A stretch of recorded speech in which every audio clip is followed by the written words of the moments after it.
Well, happy Memorial Day. A nice time to just be able to get out and relax, enjoy some time with the family.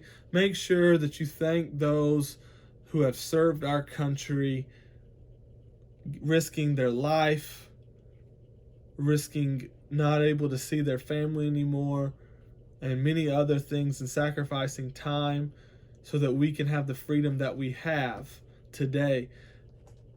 I know many of us, especially here in Alaska, are touched by the military families that are in our lives. Some of you have parents that are in the military. Some of you have grown up in the military. Some of you even have aspirations to be in the military or know of people who have served our country. Take some time today to reach out to those and say how thankful you are for their service. The other day I was hiking up Baldy, and we ran into a couple of military guys that were just hiking for their PT. And, I just took the opportunity to be able to thank them for their time and service and what they've done. I think it's important that they hear that and that they are respected for what they do and the sacrifice that they've given for our country. So make sure that you take some time today to do that. Proverbs 25 talks a little bit about a couple of things that we really need to apply to our life. First of all, being prideful. It says, don't boast about yourself before a king, and don't stand in the place of the great. For it's better for him to say to you, come up here, than to demote you in plain view of a noble.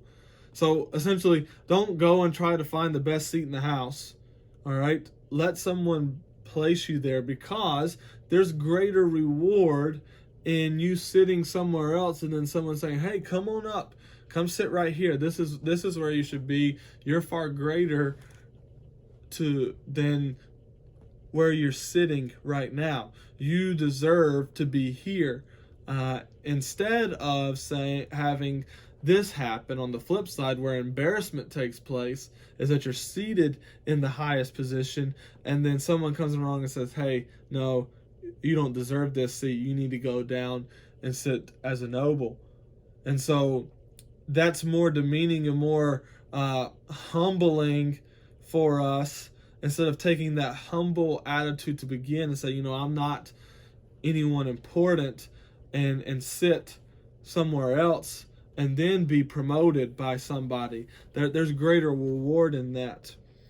And then in verse 21 and 22, it talks of this. It says, if your enemy is hungry, give him food to eat. If he is thirsty, give him water